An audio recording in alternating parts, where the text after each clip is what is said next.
Welcome to the first episode of Snippet. This is a new series where I'll just put my thoughts out there in a quick 5 minute or less burst, give you something to ponder, something to think about, something to chew on, the thoughts that I've been chewing on so that you can chew on them secondly.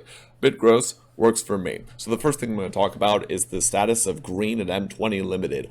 Holy hell. Now in sealed there is some competition, but in booster draft there's absolutely no competition. There's no competition between green and any other single color, not even blue. So first off, what does green have going for it? First off, you open your pack in booster draft, and if you see it's a green rare, you're very rarely going to whiff. Your whiffs are a ley line that you will sell afterwards, but admittedly is a bit underwhelming. In fact, the most underwhelming rare that you could get in green. Okay, so there's the whiff, but then where are the other whiffs? Elvish Reclaimer? Perhaps not a whiff. Shared Summons, okay, but that's still playable. If you look at everything else, it's just a bomb. Vivian, bomb. The Hydras, any of them, bomb.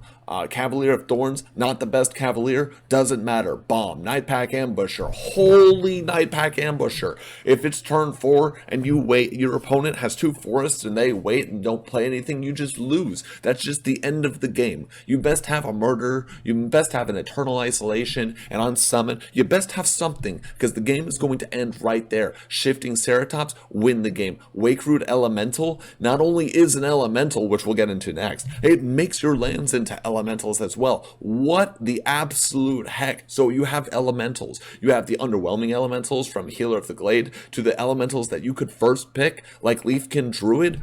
The ramp on Leafkin Druid is absolutely insane. You could also, you're in green, so you're partly into the colors for the Creeping Trailblazers. You're partly into the colors for Risen Reef, the mythic uncommon of the set. You have Overgrowth Elemental, who's great. You have all of these cards that also synergize. Leafkin Druid, ramps, Asda, and Healer of the Glade helps keep you alive. Both elementals. What else helps you to stay alive? Also in green, not New Horizons, that's an entirely different set. But where is it? Gift of Paradise, gain 3 life. And you know what that turns into? Vorseclaw, also an elemental. 6 mana, 7/7.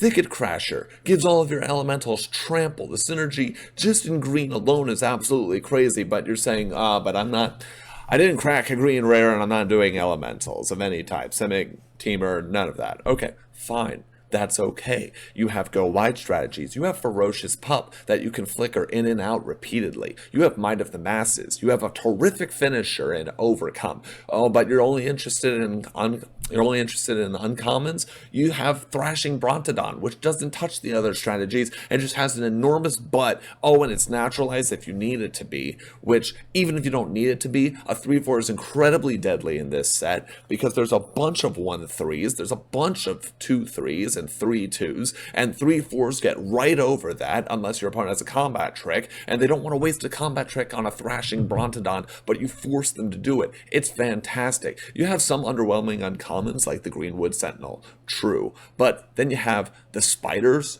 How many netcasting spiders do you want in your deck? All of them, right? You have a Mammoth Spider, great. Sedge Scorpion if you want to, but I want to play green-black and I want to dump stuff in my grave and then kind of get it back later. No problem, Sedge Scorpion. I'm kind of looking for, when it dies, the synergy's there, and I'm not really in elementals. I did crack a green where Silverback Shaman, you're absolutely fine. The depth of green is enormous. It's ridiculous. The only thing that even comes close are the blue elementals, specifically the blue elementals, because they facilitate not only blue and not only elementals, but the blue-black control that I would rate as number 2. But if you look at the best color combinations in this set, green is in them. And why wouldn't it be? It's the best color in M20.